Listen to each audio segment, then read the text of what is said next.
여러분 안녕하세요. 그동안 잘 지내셨습니까? 오늘 처음 뵙는 분도 계시고 그동안 저랑 같이 HTML하고 CSS 같이 하신 분들도 계실 텐데요. 오늘은 자바스크립트를 시작하도록 하겠습니다. 더운 여름에 어떻게 잘 보내셨습니까? 네, 이제 자바스크립트도 어, 이제 프로그램의 일종이긴 한데 이제 HTML하고 CSS하고 같이 사용되는 동적인 기능들을 제공해 주는 거예요. 그동안 우리가 HTML이 구조를 만들었고 CSS가 그 구조에다가 디자인을 입혀서 예쁜 화면을 만들었다면 그 예쁜 디자인이 이 디자인에서 끝나는 게 아니라 어떤 액션을 취했을 때 그러니까 사용자한테 반응을 보이는 것들을 지정을 해야 되는데 그것이 이제 자바스크립트예요. 예전에는 자바스크립트 기능이 그렇게 크지 않았었는데 앞으로는 이제 자바스크립트 기능이 점점 더 커질 거고 백엔드 단에서 처리했던 그런 작업들이 프론트엔드 단으로 굉장히 많이 넘어왔습니다. 그 자바스크립트가 그렇게 처음에는 그 큰 기능들을 제공하지 않았었는데 시간이 지나면서 자바스크립트 자체의 기능이 확장이 됐죠. jQuery라든지 AJAX라든지 jQuery AJAX 요즘에는 또 이제 react.js라는 게 나와서 점점 자바스크립트 기능이 확장이 된 거예요. 자바스크립트 자체만으로는 기능이 별로 없어요. 하지만 요거를 이제 라이브러리화 시켜가지고 만들었던 그런 jQuery를 사용하면서 기능은 막강한데 코딩은 굉장히 쉽고 그 다음에 경량화되어 있고 이런 장점들을 가지고 있죠. 그래서 이제 원래 원초적으로 우리가 배우려고 하는 건 그런 이제 확장된 라이브러리들이지만 기본 자체가 자바스크립트에서 출발했기 때문에 자바스크립트를 먼저 하고 그 다음에 이제 jQuery, AJAX, jQuery, AJAX 이렇게 넘어가도록 하겠습니다. 영상을 이미 다 보셔서 자바스크립트를 어느 정도 이해하셨을 텐데 굉장히 방대합니다. 자바스크립트가. 그렇죠? 자바스크립트는 처음에 우리가 알고 있는 것처럼 이제 이 프론트엔드가 있고 백엔드 단이 있잖아요. 프론트엔드에 이제 HTML, CSS가 있고요. 그 다음에 저희가 이제 세 번째 단계인 자바스크립트를 진행을 하는 거예요. 그래서 이 자바스크립트가 확장돼서 나왔던 jQuery라든지 jQuery 모바일이라든지 AJAX 같은 기능들이 백엔드 단에서 처리했던 그런 기능들을 많이 가져와서 처리했다는 거죠. 그러면서 굉장히 이제 서버에 부담을 줄여줬어요. 그리고 이 백엔드에서 할 수 있는 일이 굉장히 많아졌기 때문에 앞으로 향후에도 굉장히 커질 것으로 예상이 됩니다. 기본을 잘 해두시면 좋을 것 같습니다. 그렇죠? 브라우저 내에서 사용하는 객체 기반의 스크립트 프로그래밍 언어라고 얘기를 하는데 객체 기반이라고 하는 건 뭐냐면요. 내가 사용하고자 하는 그런 변수라든지 그 다음에 함수라든지 이런 것들이 묶여가지고 하나의 독립된 처리를 할 수 있는 걸 우리가 객체라고 표현을 합니다. 이걸 객체 기반의 스크립트 프로그래밍 언어이기 때문에 그러니까 우리가 직접 프로그래밍 하지 않아도 이미 만들어 놓은 함수를 그러니까 내부적인 함수를 이용해서 처리할 수 있다 뭐 이런 뜻이라고 생각하시면 되겠죠. 자바스크립트가 처음에 나왔던 것은 1996년에 넷스케이프사가 처음에 자바스크립트를 만들기 시작했어요. 근데 처음에는 자바스크립트라는 이름이 아니었죠. 처음엔 라이브 스크립트라는 이름으로 시작을 했었는데 이게 이제 마이크로소프트사에 있는 기능들을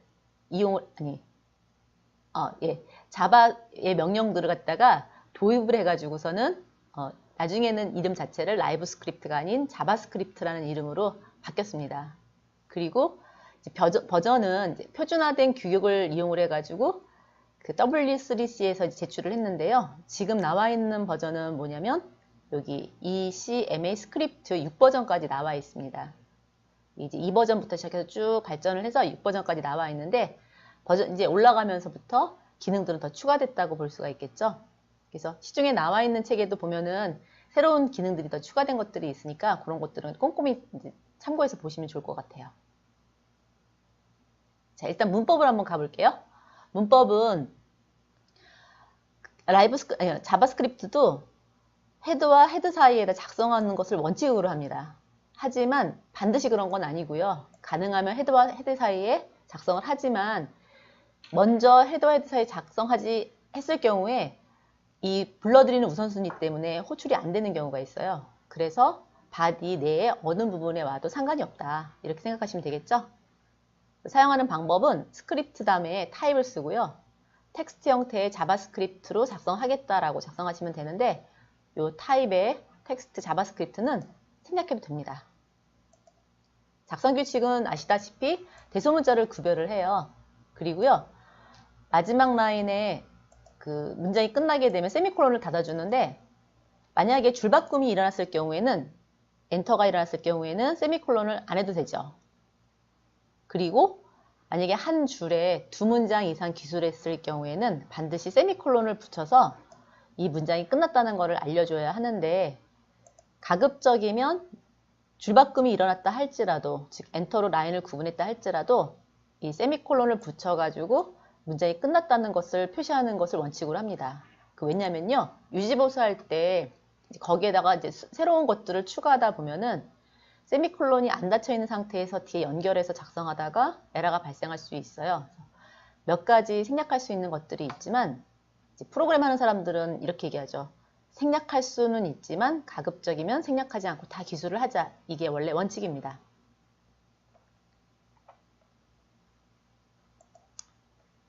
자, 첫 번째 나오는 게 연산자였었죠? 다 아시는 거죠. 더하기나 빼기나 곱하기나 나누기는 다 아실 거고요. 관계연산자에서도 크거나 작다, 작거나 같다 뭐 이런 것들이 있는데 요 네 번째 라인에 있는 A, 는 B라는 게 있습니다. 이것도 이러닝에 있었죠. A와 B와 같다인데요.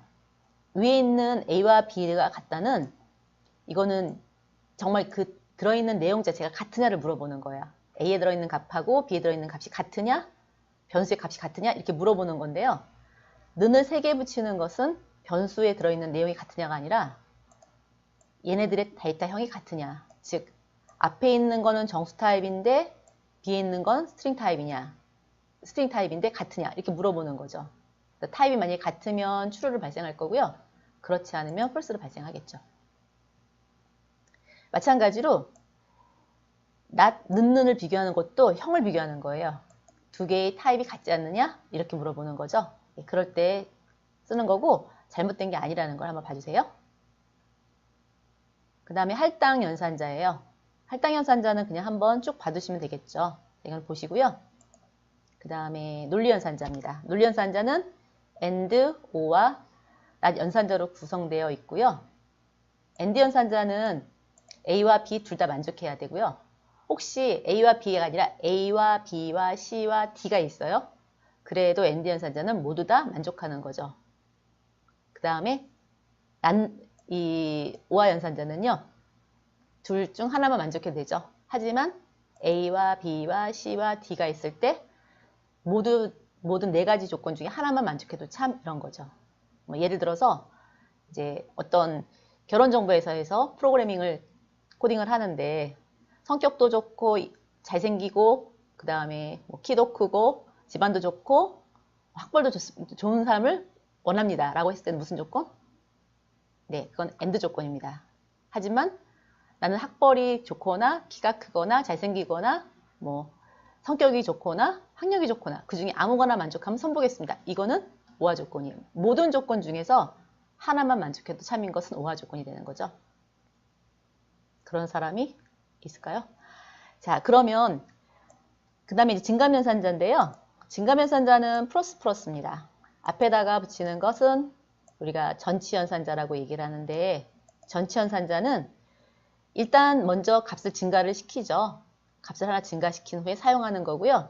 그 다음에 뒤에다 붙이는 플러스나 마이너스는 후치연산자라고 얘기를 해요.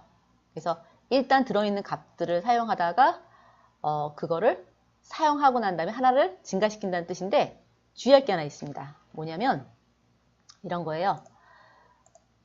int 죄송합니다. 바 a가 10이에요. 그랬을 때 플러스 a 하게 되면은 무슨 뜻이냐면 a를 하나 증가시킨 다음에 사용하겠다. 11이 되겠죠. 그죠? 하지만 이 연산자는 변수를 반드시 써야 하고요. 이런 건 안 됩니다. 플러스 5 이렇게 숫자 앞에다 플러스 플러스를 붙이거나 숫자 뒤에 마이너스 마이너스 붙이거나 이런 식의 증가면산자는 사용할 수가 없습니다. 이거는 안 돼요. 변수에다 값을 대입하고 그 변수의 값을 증가시키거나 감소시킬 때 사용하는 게 바로 증가면산자입니다. 그리고 이제 사막연산자인데요. 사막연산자는 앞에 조건을 주고 물음표를 주고 그 조건을 만족하면은 A를 실행하고 그렇지 않으면 B를 실행하겠다 이런 뜻이죠. 그래서 간단한 if문이라고 보통 우리가 표현을 하죠. 이런 연산자가 있는데 한 번씩 다 테스트를 해보셨겠죠.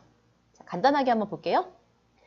예를 들자면 A라는 변수에 10, B라는 변수에 3이라는 값을 주고요.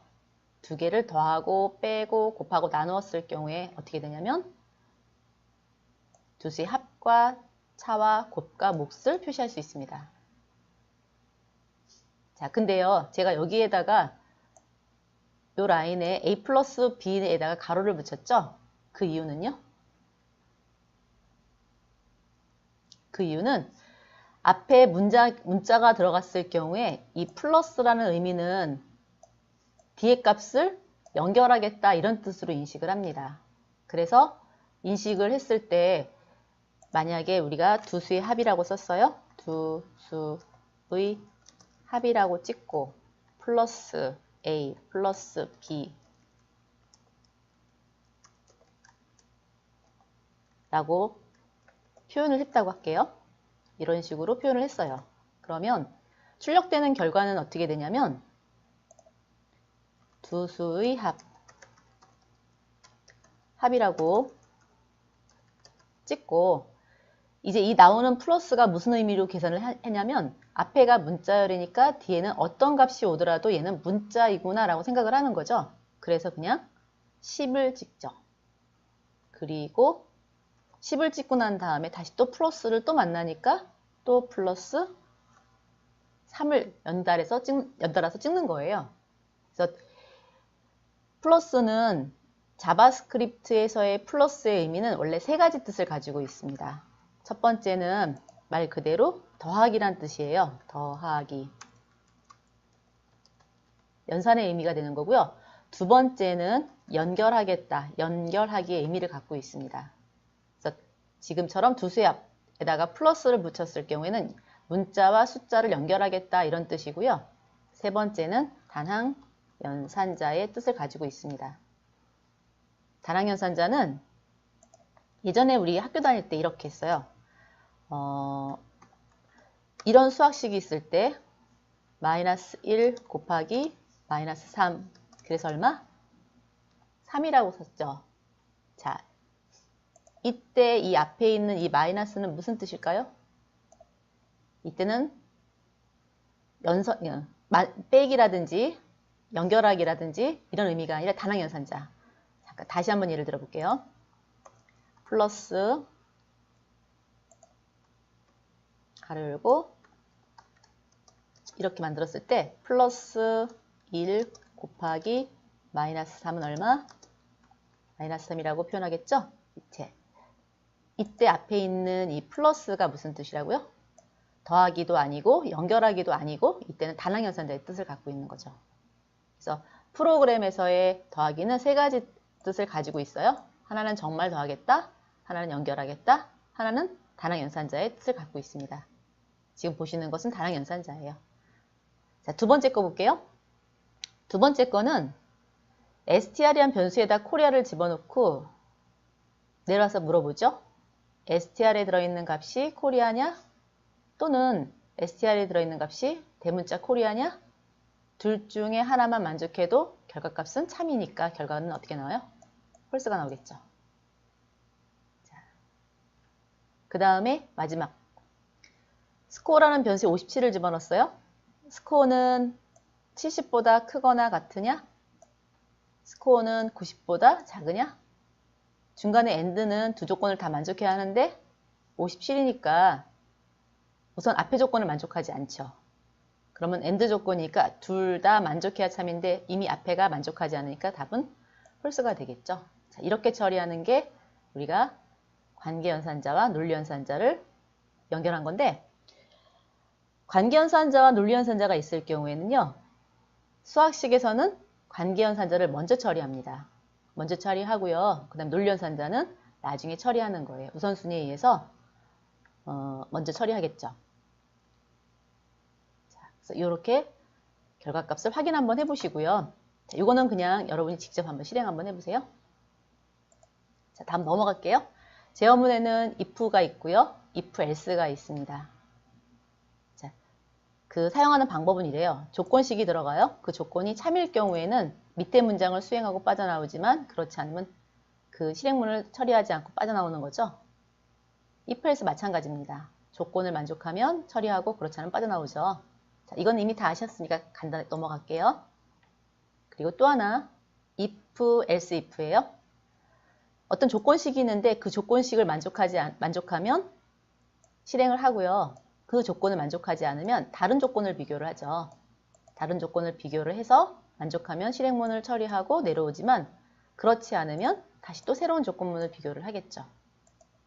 그래서 세 번째 문장을 실행하고 자꾸 그런 식으로 반복하다가 어느 조건에도 포함되지 않아요? 그러면 마지막에 else 조건에 있는 이 문장을 수행하고 내려오는 게 if else 문장입니다.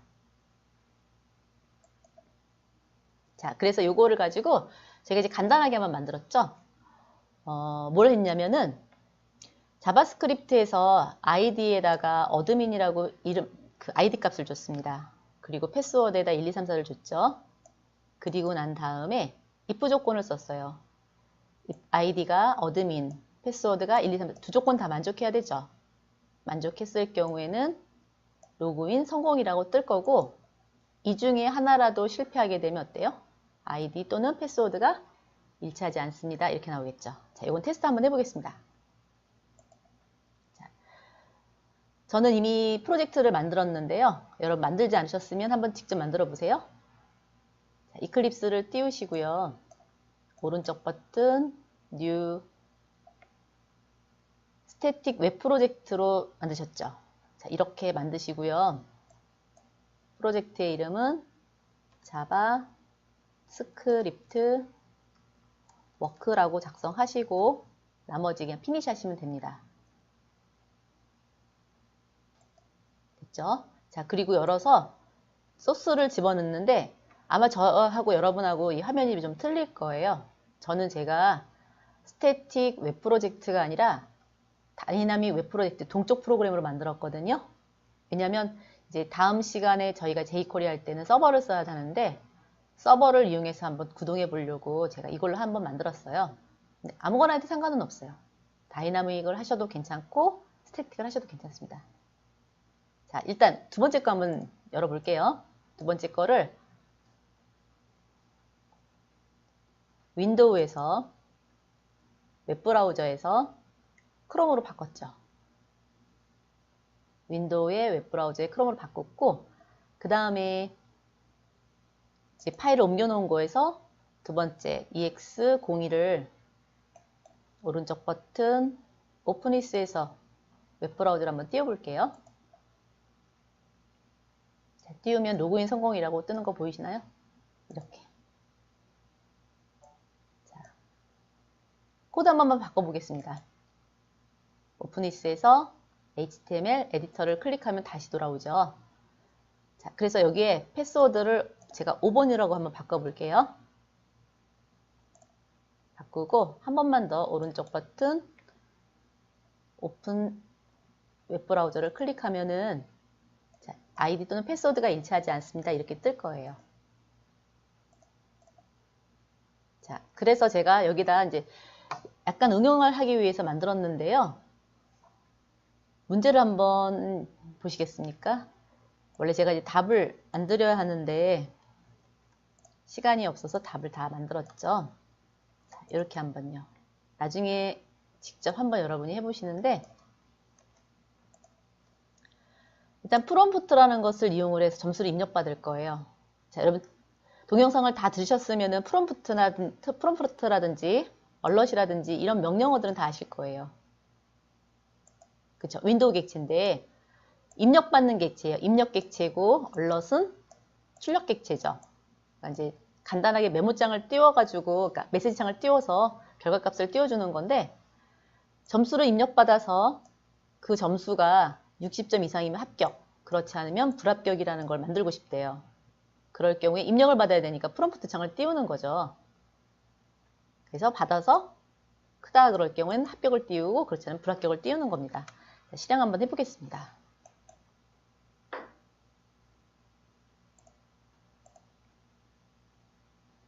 실행하면 점수가 나오죠. 자, 75점 한번 넣어볼게요. 확인 버튼을 클릭하면 합격이라고 뜰 거고, 한 번만 더요. 45점 한번 넣고 확인. 자, 불합격이라고 뜨겠죠. 이런 식으로 우리가 썼던 그 변수에다가 입력을 받아서 관계연산자를 이용해서 점수가 크면 그 else문에 합격을 출력할 거고, 그렇지 않으면 불합격을 출력하겠다, 이런 뜻이에요. 자, 5초만 한번 보시죠.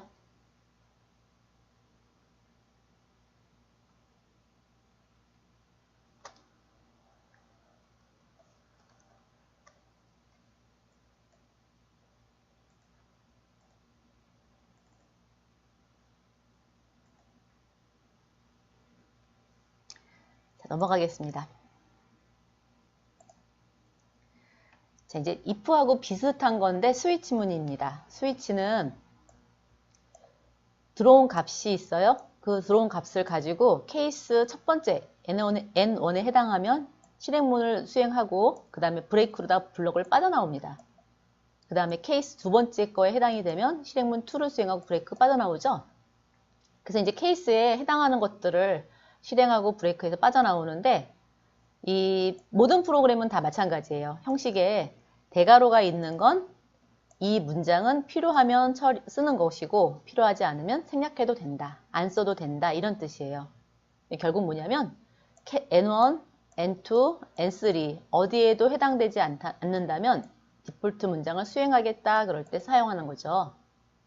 그리고 또 하나 주의할 것은요. 브레이크가 있는데 이 브레이크가 만약에 생략이 됐어요. 브레이크가 생략됐을 경우에는 케이스 N1일 경우에 실행물 1을 수행하고 빠져나오는 것이 아니라 그 밑에 있는 문장을 한 번 더 수행하고 내려오는 거죠. 결국 이제 브레이크라는 명령은 실행문을 처리한 다음에 블럭을 탈출해라, 이런 뜻이 되는 거죠. 그래서 그림으로는 이렇게 표현할 수가 있습니다. 자, 넘어갈게요. 자, 요거는 설명만 하고 실행은 여러분이 한번 해보시죠. 역시 부속 코드라는 것을 입력을 할 거예요. 입력창을 이용해서 부속 코드를 입력을 받아서 그 코드 값이 dv1이나 또는 dv2이면은 dpt라는 변수에다가 개발부라고 집어넣고 빠져나오겠대요. 또는 eng1이나 eng2인 경우에는 dpt 기술부를 집어넣고 빠져나오겠대요. 그래서 해당하는 건 가령 dv2를 집어넣었다면 어디에 해당되냐면 두 번째 케이스에 해당이 되겠죠. 두 번째 케이스에 해당이 돼서 dpt에다가 개발부라고 대입을 하고 빠져나오죠. 그래서 당신은 개발부에 근무하며 부속 코드는 dv2입니다. 이런 식으로 표현을 하는 건데, 원래는 요 dpt 개발부 콜론 브레이크를 위쪽에다도 한 번 더 써야 됩니다. 그쵸? 그 다음에 dpt 기술부를 eng1에도 한 번 더 써야 되는데, 이 프로그램 하는 사람들은 반복하는 걸 굉장히 싫어해요. 코드가 굉장히 없어 보이고 가독성도 떨어진다고 해서 잘 선호하지 않습니다. 아까 제가 브레이크를 생략했을 경우에는 문장 다음으로 내려온다고 그랬었죠. 그래서 dv1이거나 dv2이면은 요거를 처리하는 거고요. eng1이나 eng2인 경우에는 요거를 처리하겠다, 이런 뜻인데, 자, 조금 생각을 여러분이 하셨다면 스위치를 가지고 요거를 if else로도 바꿀 수가 있어요. 스위치 대신에 if else를 바꿀 수 있거든요. 한번 여기 코드를 주석 처리를 하고 난 다음에 요 문장을 if로 한번 바꾸는 연습을 한번 해보시죠. 두 가지 방법으로 한번 바꾸는 것도 공부에 도움이 되니까 한번 보시고요. 자, 이제 넘어갈게요. 포문입니다. 포문은 초기값, 조건식, 증감식을 이용해서 문장을 반복 수행하는 거예요. 그림으로 그리면 이런 식으로 표현할 수가 있습니다. 첫 번째, 초기값이 있고 조건식이 있고 증감식이 있고 이 조건을 만족하는 동안에 실행문 1과 실행문 2를 수행하고 다시 한번 위로 올라가고 처리하고 내려와서 다시 한번 올라가고 이렇게 처리하는 거죠. 자, 그러면 예제를 한번 볼게요. 자, 예제는 4번 이걸로 가겠습니다. 첫 번째는 변수를 A로 선언했어요. A라는 변수는 10보다 작거나 같을 때까지 A를 하나씩 증가를 하겠다. 근데 이제 뒤에다 썼으니까 이제 후치연산자라고 얘기하지만 사실은 앞에 써도 결과는 별반 다르지 않습니다. 똑같아요, 결과는. 앞에 쓰나 뒤에 쓰나. 왜냐하면 이 블럭을 빠져나와서 다시 올라간 다음에 처리하기 때문에 큰 의미는 없어요. 그러면 차이가 뭐냐? 앞에다가 플러스 플러스와 뒤에다 플러스 플러스를 붙여서 차이점이 뭐냐? 그거는 이런 경우에 차이가 나죠. 직접 출력할 때 document.write 안에다가 플러스 플러스 A 그러면 하나 증가시켜서 출력하는 것이고요. 만약에 뒤에다가 플러스 플러스를 붙였을 경우에는 A에 들어있는 값을 먼저 찍고 메모리에 A 값을 하나 증가시켜라. 이럴 때 차이가 나지. 지금은 별 차이가 나지 않는다는 거는 확인 한번 해주시기 바랍니다. 그래서 이제 A가 1부터 시작해서요. 10보다 작거나 같을 때까지 반복하는 거예요.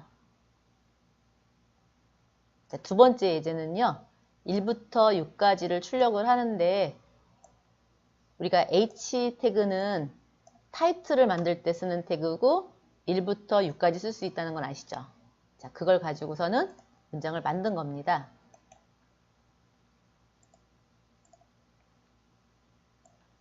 이렇게 처리하면 H1인 헬로 월드고요. H6인 헬로 월드로 출력할 수가 있는 거죠. 이런 식으로 응용해서 쓰게 되면 만약에 내가 이런 코드를 작성을 해야 돼요. HTML만 알고 있다면 당연히 어떻게 써요? 쓰는 방법은 코드상에 H1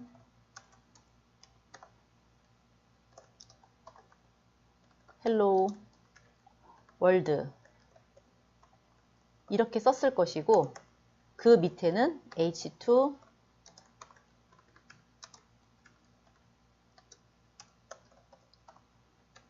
자, 이런 식으로 계속 코딩을 했을 거예요. 그쵸? 이렇게 코딩을 했을 텐데 프로그램으로 코딩을 했을 경우에는 이런 식으로 H1, H2에서 작성하지 않고 반복문을 이용해서 간단하게 처리할 수가 있다는 얘기죠. 처리할 문장이 예를 들어서 6개가 아니라 100건이었다. 그럼 100번을 쓸 수는 없다는 거죠. 그럴 경우에 프로그램을 이용해서 작성을 하게 되면 훨씬 더 깔끔하고 빠른 속도로 작성을 할 수 있다는 뜻이 되겠죠. 자, 넘어갈까요? 자, 반복문에 또 있습니다. while문이요. while문은 두 가지 타입이 있는 건 아시죠? do while과 while가 두 가지가 있는데 while은 일단 조건식을 먼저 비교를 합니다. 그래서 그 조건을 만족하게 되면 밑에 있는 문장을 수행하고 블럭을 만나면 다시 올라가죠. 이게 이제 while문이고요. 그 다음에 do while은 두 문장은 일단 수행하지 않고 무조건 내려오겠죠. 무조건 내려와서 일단 먼저 실행을 하는 거예요. 그리고 난 다음에 while문에 의해서 조건을 비교를 하고 그 조건을 만족하면 다시 한 번만 위로 올라가서 또 한 번 실행하는 거예요. 자, 그럼 두 개의 차이점이 뭐냐? while문은 조건을 만족하지 않으면 단 한 번도 실행문을 실행하지 않을 수도 있습니다. 조건을 만족하지 않아요. 그러면 실행할 필요가 없는 거죠. 한 번도 실행 안 할 수도 있지만 do while문은 최소한 한 번은 실행을 할 수 있다는 거. 한 번은 실행한다는 거죠. 그게 차이점이에요. 자, 그럼 이제 어떨 때 사용하냐면 이 원래 while문은요. 포문처럼 반복할 때 사용하지만 폼은 어떤 구간이 정해져 있어요. 1부터 10까지 10번 반복해라. 뭐 1부터 10까지 2씩 증가를 해서 5번만 반복해라. 이런 구간이 정해져 있지만 while문은 구간이 정해져 있지 않아요. 조건을 만족할 때까지 반복해라 이거기 때문에 계속 무한 루프에 빠질 수도 있고요. 돌다가 만족하면 빠져나오니까 포문하고는 다른 경우에 사용되겠죠. 하지만 그 연습상에서는 어떤 경우가 그렇다라는 거 설명하기가 사실은 힘들어요. 그래서 이제 보통 우리가 이렇게 표현을 하긴 하죠. 뭐 포문처럼 n의 값을 10을 주고 1보다 크거나 작을 때까지 반복해라 해서 출력을 하니까 어떻게 나오냐면 10부터 1까지 쭉 출력이 되겠죠. 또는 자바스크립트에서는 이제 이런 걸 사용할 수 있어요. 똑같은 이미지를 반복 처리해서 출력을 해야 되는데 계속 우리가 이미지, src 이런 식으로 작성할 수 없으니까 반복 처리해서 쓸 수가 있겠죠. 자, 그래서 밑에 거 한번 볼게요. m이라는 변수에다가 0을 집어넣었어요. 그리고 m이 3보다 작을 동안에 반복을 하니까 첫 번째 조건은 만족하죠. 그럼 이제 블럭 안으로 들어왔어요. 이미지를 출력을 합니다. 이미지를 출력한 다음에 n의 값을 하나 증가를 시켰기 때문에 n은 얼마가 됐냐면 n의 값은 하나 증가시켰으니까 처음에는 0이었다가 첫 번째 출력하고 그 다음에 하나 증가를 시켜요. 1이 됐겠죠? 그리고 블럭을 만나서 다시 올라갔습니다. 또 물어보죠. n의 값이 3보다 작으냐? 역시 조건을 만족하죠? 또 내려서 또 출력을 했어요. 그래서 두 번이 출력이 됐어요. 하나 또 증가를 하겠죠? 그럼 n의 값은 얼마? 이제 2가 됐겠죠? 다시 또 블럭으로 올라가서 n의 값이 3보다 작으냐? 예, 또 역시 조건을 만족합니다. 그래서 또 찍었어요. 3개 찍었어요. 그리고 나서 또 하나 증가시켰겠죠? 그래서 3이 됐어. 드디어 얘는 3이 됐거든요. 자, 블럭을 만나서 또 다시 올라갔겠죠? m의 값이 3보다 작으냐?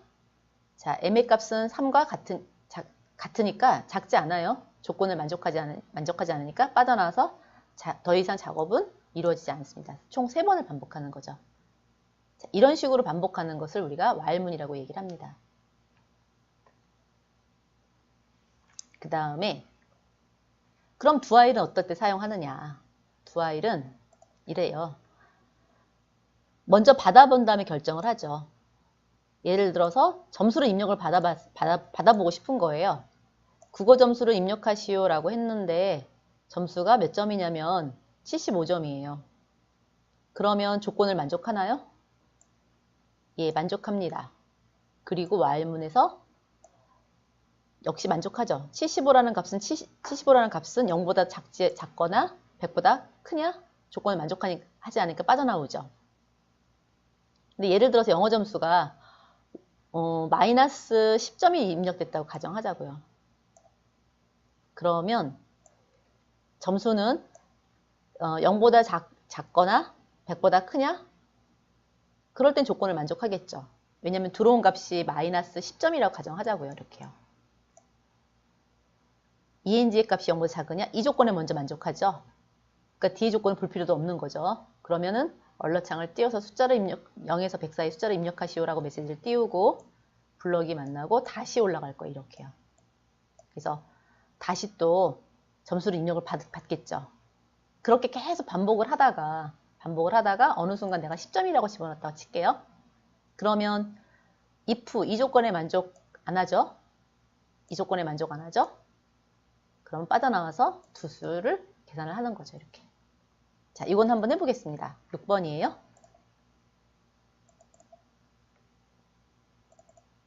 자, 6번인데요.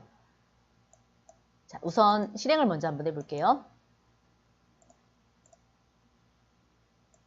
첫 번째, 120점이라고 한번 해보겠습니다. 120점이면 입력된 값이 0보다 작거나에는 만족하지 않지만 100보다 크거나에는 만족하죠. 그럼 확인 버튼 누르면 어떻게 나오냐면 이렇게 0에서 100 사이 숫자를 입력하세요 라고 하고 조건을 만족하죠. 다시 올라가서 입력을 받는 거예요. 이렇게요. 한 번만 더 할게요. 마이너스 10점이라고 할게요. 다시 한 번만 메시지가 출력이 될 거고 또 국어 점수 입력하라고 나오죠. 자, 계속 음수나 또는 100보다 큰 수가 입력이 되면 무한 루프에 빠질 수가 있다는 거죠. 하지만 우리는 75점을 입력을 하는 거예요. 그러면 국어 점수는 넘어가고 또다시 영어 점수가 나오죠. 영어 점수도 같은 방법이죠. 계속 100보다 큰 수가 들어오거나 0보다 작은 수가 들어오면 계속 반복적으로 입력받을 것이고, 정상적인 숫자가 들어오면 그 다음에 두 수의 합을 구해서 합계를 구하겠죠. 자, 근데 이때 나오는 passInt라는 게 있습니다. 이거는 이제 뒷부분에 가서 나올 건데요. 모든 언어가 마찬가지예요. 외부에서 데이터를 입력받으면 우리가 입력받는 값이 이런 문자가 들어올 수도 있고요. 그 다음에 이런 숫자가 들어올 수도 있고요. 또는 이런 실수가 들어올 수도 있지만, 이 앞에 있는 게 숫자다, 문자다, 이런 걸 판단할 수 있는 근거는 없는 거예요. 자, 만약에 우리가 입력된 값이 이런 게 있죠. 801212. 자, 이런 게 들어오면 얘는 무슨 뜻인가요? 주민등록번호예요. 주민등록번호는 숫자가 아니에요. 만약에 숫자로 인식을 하게 되면 이 가운데 있는 하이픈은 마이너스로 인식해서 결과값을 구하겠죠. 또는 이런 전화번호가 들어왔어요. 이것도 마찬가지로 숫자가 아닌 문자죠. 그래서 판단은 누가 해야 되냐면 사용자가 판단을 해야 되는 거죠.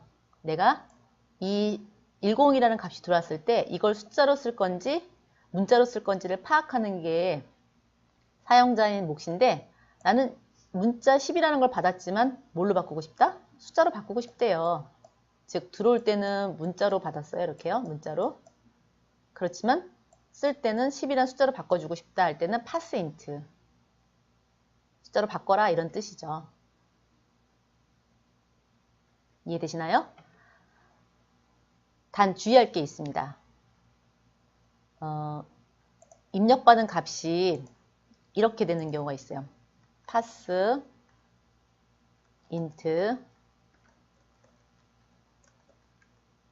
이 값은 분명히 10이라고 100이라고 바뀔 거예요. 이렇게. 하지만 pass 중간에 문자가 들어가고 숫자가 들어가는 경우에는 숫자로 변형이 안 돼요. 얘는 에러가 납니다. 안 돼요. 그래서 규칙이 있어요. passInt라는 명령을 쓸 때는, 이 함수를 쓸 때는 들어오는 데이터는 100% 뭐가 들어가야 된다? 숫자가 들어와야 된다는 규칙이 있어요. 문자가 하나라도 섞여 들어오면 그건 에러이기 때문에 처리할 수 없다. 이거거든요. 뒤쪽에서 나오니까 한번 정리만 해드릴게요. 뒤에서는. 자, 그래서 두 Y를 이용하고요. 그 다음에 연산자도 이용했고, 그 다음에 윈도우에 있는 얼럿창도 이용해서 우리가 처리를 한번 해봤습니다. 자, 그래서 기본적인 제어문은 우리가 한 번씩 다 봤는데요. 제어문 중에서도 브레이크라는 게 있고 컨티뉴가 있어요. 브레이크는 블럭이 있으면 그 블럭 안에서 탈출해라. 더 이상 반복하지 말고 탈출해라 이런 거고요. 컨티뉴는 만약에 컨티뉴 문장을 만났을 경우에는 다음 밑에 있는 문장을 수행하지 말고 다음 루프를 진행하라 이런 뜻이거든요. 자, 요거는 그냥 제가 한번 해볼게요.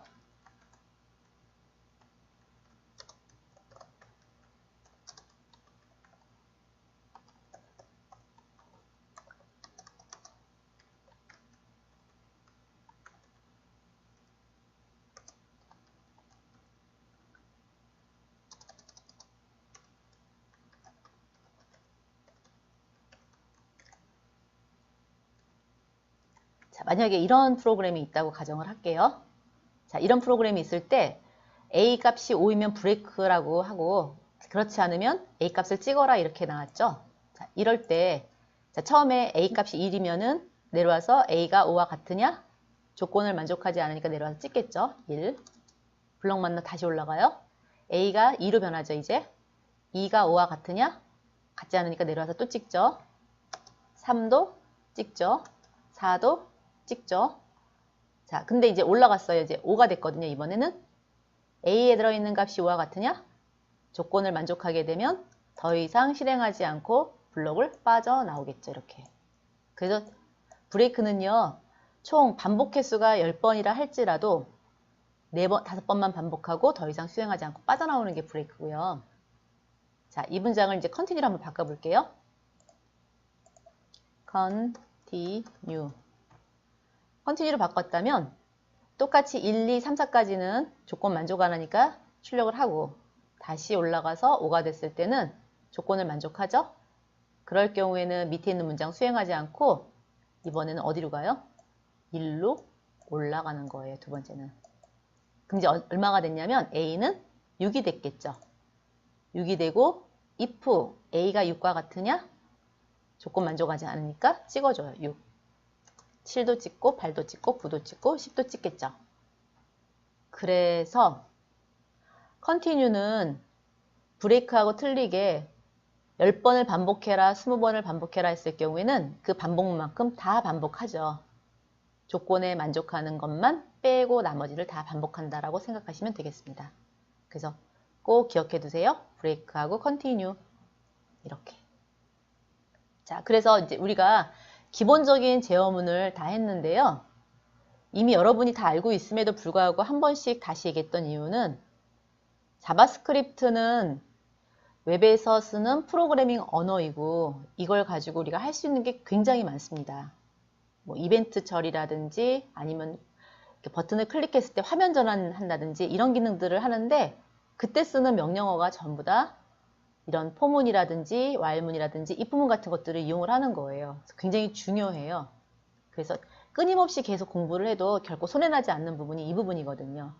그래서 다른 언어를 하셔도 이 부분은 반복되고 똑같은 거니까 잘 해두실 필요가 있다는 얘기죠. 이게 안 되면 자바스크립트는 안 된다는 게 맞습니다. 자, 그래서 이제 기본적인 제어문은 끝났어요. 이제 함수로 한번 넘어가 볼까요? 함수는 관련 코드들끼리 묶어서 분리하는 어떤 구조적인 프로그램을 우리가 함수라고 얘기를 합니다. 함수에는요, 두 가지 타입이 있어요. 선언적인 함수와 그 다음에 익명 함수가 있는데 선언적인 함수가 가장 일반적으로 많이 쓰여요. 어떤 식이냐면 내가 이제 함수를 호출을 해요. 그렇게 되면 해당하는 함수를 불러다가 실행을 하는 거고요. 함수를 호출할 때 매개 변수를 집어넣게 되면 그 매개 변수를 받아들일 변수를 여기다 만들고 그 값들을 처리해서 리턴을 하거나 실행문을 처리하는 게 바로 선언적인 함수입니다. 두 번째 익명 함수는요. 네, 차이점이 첫 번째 선언적인 함수는 그냥 함수가 있는데 익명 함수는 이렇게 앞에다 변수명까지 붙이죠. 예, 변수명을 붙여서 결과값을 변수에다 바로 대입해가지고 그 변수를 출력하거나 그 변수를 갖고 다른 일을 처리할 수 있게끔 하는 게 익명 함수예요. 이름을 그냥 익명이라고 붙인 거죠. 이름이 없다 뭐 이런 뜻이겠네요.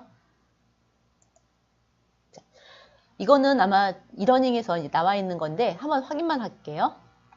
첫 번째 하는 함수는 예를 들어서 우리가 get square size라고 하는 함수를 하나 만들었어요. 만들었는데 거기에 얼마를 집어넣냐면 4랑 5란 이 두 가지의 값을 집어넣었거든요. 당연히 바텀에 뭐가 들어가냐면 4가 들어가겠죠. 그리고 하이에는 5가 들어가겠죠. 헤이트에는 5가 들어갈 거고요. 두 개의 바텀과 헤이트의 값을 곱해서 리턴을 해버리면 호출한 곳은 여기서 호출했죠. 여기서 이쪽으로 호출을 하는 거예요. 이렇게요. 여기에 4와 5가 들어가고요. 그리고 들어온 값들을 가지고 계산을 해요. 그 다음에 계산한 다음에 리턴. 네가 왔던 곳으로 돌아가. 어디냐면 여기겠죠. 그죠? 그래서 두 개를 계산한 값 얼마? 20이라는 값을 돌려주는 거죠. 자, 출력하는 값은 사각형의 넓이는 20 이렇게 출력하는 거예요. 간단하죠? 자, 같은 건데요. 이번에는 이렇게 한번 해볼게요.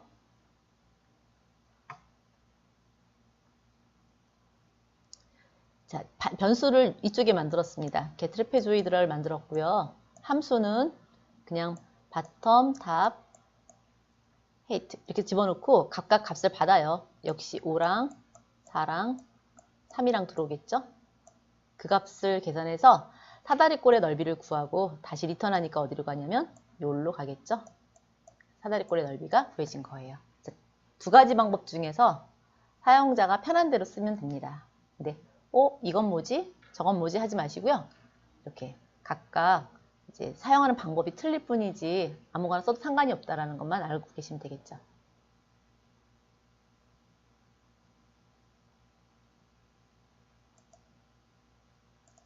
자, 이게 이제 함수예요. 여기까지가 아주 가장 기본적인 거죠. 자, 넘어가 볼까요? 이제 자바스크립트 객체입니다. 힘들게 이제 우리가 여기까지 왔는데 사실은 자바스크립트에서는 제일 중요한 게 자바스크립트 객체거든요. 자바스크립트 객체를 한번 보면은 객체는 아까 말씀드렸던 것처럼 이거예요. 변수와 함수의 조합이에요. 다시 한번 정리할까요? 객체는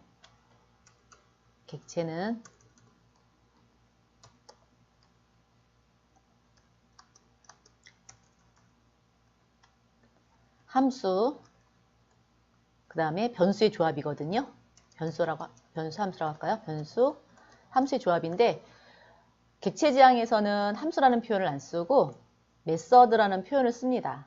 그래서 함수를 메서드라는 표현을 쓰는데 사실 의미는 조금 다르긴 합니다. 다르긴 하지만 어쨌든 같다고 그냥 생각하시는 게 편할 것 같아요. 함수와 메서드, 변수와 메서드, 즉 변수의 일들을 처리하는 게 메서드예요. 변수에는 뭐가 들어있냐면 예를 들어 들어온 값이 2하고 3이 들어왔어요. 변수가 두 개가 있었는데 2하고 3이 들어왔어. 이 메서드는 어떤 일을 하냐면 2하고 3을 더해주는 거예요. 플러스하는 메서드예요. 그러면 변수에다 2하고 3을 집어넣고 메서드 더하기를 호출하게 되면 결과는 얼마 나오냐면 5가 되겠죠? 이게 모두 원통으로 이루어지는 게 객체예요. 그래서 우리가 이제 이런 객체를 여러 가지 타입이 있는데 그 중에 이제 표준 객체는 자주 사용되는 그런 작업들이 있을 거 아니에요. 예를 들어서 날짜를 구해라. 그 다음에 배열에다가 값을 집어넣었을 때 이걸 오름차순으로 정렬해라. 또는 내림차순 정렬해라. 또는 수학 같은 경우에는 들어온 데이터 중에 가장 큰 수를 구해라. 가장 작은 수를 구해라. 이런 것들은 우리가 이미 다 예전에도 많이 썼던 것들이잖아요. 이런 걸 프로그래밍 하지 말고 자바스크립트 라이브러리가 이미 만들어 놓은 거예요. 그래서 이걸 자주 사용하는 객체다 그래서 표준 객체 이렇게 얘기를 합니다. 표준 객체. 그래서 표준 객체는 기본형 자료형을 빼고는요. 모두 다 객체예요. 우리가 쓰는 기본형 자료형 있죠? 정수 타입, 실수 타입, 문자열 타입을 제외하고는 전부 다 배열, 함수 이런 것들을 우리가 객체라고 얘기를 하고요. 객체는 데이터와 데이터를 처리하는 모든 기술의 조합, 데이터와 데이터를 처리하는 모든 기술의 조합, 변수와 메서드 이렇게 얘기를 하는 거죠. 자, 표준 객체는 날짜 객체가 있고 배열 객체가 있고 문자 객체가 있고 수학 객체가 있습니다. 날짜 객체는 월을 구한다든지 일 또는 시간 이런 것들을 구해주는 게 날짜 객체고요. 그 다음에 어레이 객체, 즉 배열 객체는요. 데이터들을 담아놓고 이걸 정렬을 한다든지 또는 역순을 정렬한다든지 두 개를 합한다든지 이런 것들, 그 외에 많은 것들이 있고요. 그 다음 문자 객체는요. 들어온 문자의 길이를 구하고 싶거나 들어온 글자를 키우거나 줄이거나 브링크 깜빡깜빡하게 한다든가 또는 x의 제곱 또는 x1 이런 식의 위첨자, 아래첨자를 만들거나 이런 작업들을 전부 다 만들어 놓는 거죠. 이 함수만 이용하면 쓸 수가 있는 거예요. 그리고 매스 객체는 가장 큰 값, 가장 작은 값, 반올림 값, 그 다음 올림 값, 내림 값 이런 것들을 처리할 수 있는 게 매스 객체겠죠. 자, 하나만 자, 이런 식으로 표준 객체들이 있으니까 한번 보시고요. 제가 정리한 거는 가장 자주 사용하는 것들만 정리한 거고 이거 외에도 굉장히 많다는 거죠. 잠깐 쉬었다가요. 브라우저 객체 모델, 아주 중요한 그 브라우저 객체 모델 DOM하고 문서 객체 모델을 시작하도록 하겠습니다. 잠깐 쉬었다 하겠습니다.